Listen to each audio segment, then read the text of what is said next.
Let's take a quick look at the new Smith Wesson CSX-E series pistols. The pistol we have here today features a barrel length that is just slightly longer than 3 inches. But if you prefer, Smith & Wesson also makes the same pistol with a 3.6-inch barrel as well. The gun comes with various back straps that allow you to either run the gun in a very compact, low-profile manner, or you can add the longer back strap, which adds roughly 1 inch of length to the grip, making it very comfortable for those like myself who have bigger hands. This modularity allows the gun to be set up and tuned to perfectly suit the end user's needs.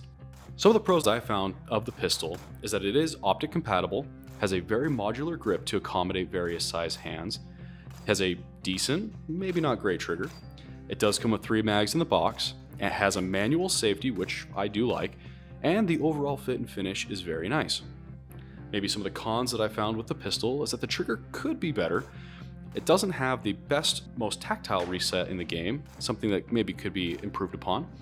It's kind of slippery. I would recommend some kind of Talon grips or grip tape to the gun, just to kind of give you a little bit more traction when shooting quickly. It does not have a light rail, which for me personally I think is a very important feature to have on a defensive handgun. And I wish it had a slightly larger beaver tail.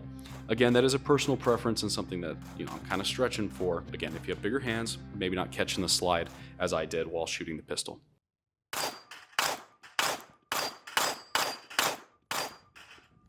Ouch. Slide by. I personally chose to run the gun in its full grip length configuration and found the gun to be very ergonomic and easy to control when shooting since it fit my hand very well. I also very much appreciated the fact that the frame of the gun is made from aluminum, as it makes the gun feel much higher quality than other similarly sized pistols in its class that tend to be made from polymers.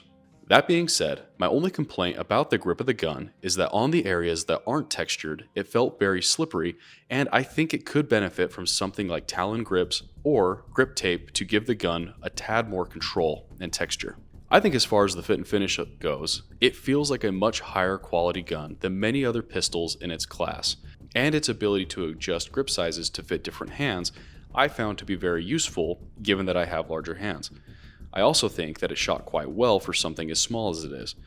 And while I definitely could have benefited from taking advantage of its optic cut feature by adding a red dot sight to the gun, I found its stock iron sights to be more than adequate when shooting at defensive distances. While my time with the pistol was brief, I didn't experience any malfunctions during the testing period. I was pleasantly surprised by how controllable the pistol was given its size, and that it wasn't nearly as snappy as some other pistols that I have shot of similar size. I do attribute a large part of that to the grip being adjustable and fitting my hands quite well. Overall, I found the pistol to be quite nice and more than adequate as a compact, defensive style pistol. Even with the trigger not quite being what I had expected, I still think the pistol is one that I could recommend to a family member or friend. Overall, I thought for what it is, being a small, compact, everyday carry size pistol, I really enjoyed it. I thought it was a fun gun to shoot. I like the fit and finish of the gun. I think it's definitely something that's a good contender when you're looking for a small, everyday carry style pistol. I think it definitely has a good place on the market when trying to be compared to other striker fire handguns or polymer framed handguns that are available. I also found that overall, it just is a handsome gun. It's got kind of that 1911 aesthetic to it. I think it's a nice pistol. Overall, I'd give it a positive review. I felt like it's definitely something worth looking into if you are in the market for that style of handgun. So guys, have you had a chance to check out the CSX-E series pistol yet? If so, comment below what you thought of it and if you share some of the similar feelings that I have. If not, let me know what you think below. I'd love to hear your opinions and your take on the pistol. And if you have one, I'd love to hear your experiences as well with how you have found the pistol to perform when having it for longer durations of time. So guys, if you found today's video to be helpful at all, or if I was able to convey any kind of useful information to you, please consider liking and subscribing to the channel. That growth definitely helps us continue to bring you good videos as we are continuing to expand our YouTube presence.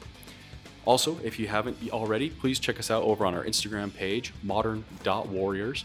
We have a lot going on over there, and it's definitely something we've put a lot of time into, and we'd love to have you join us. Guys, until next time, continue to train hard, train smart, and God bless.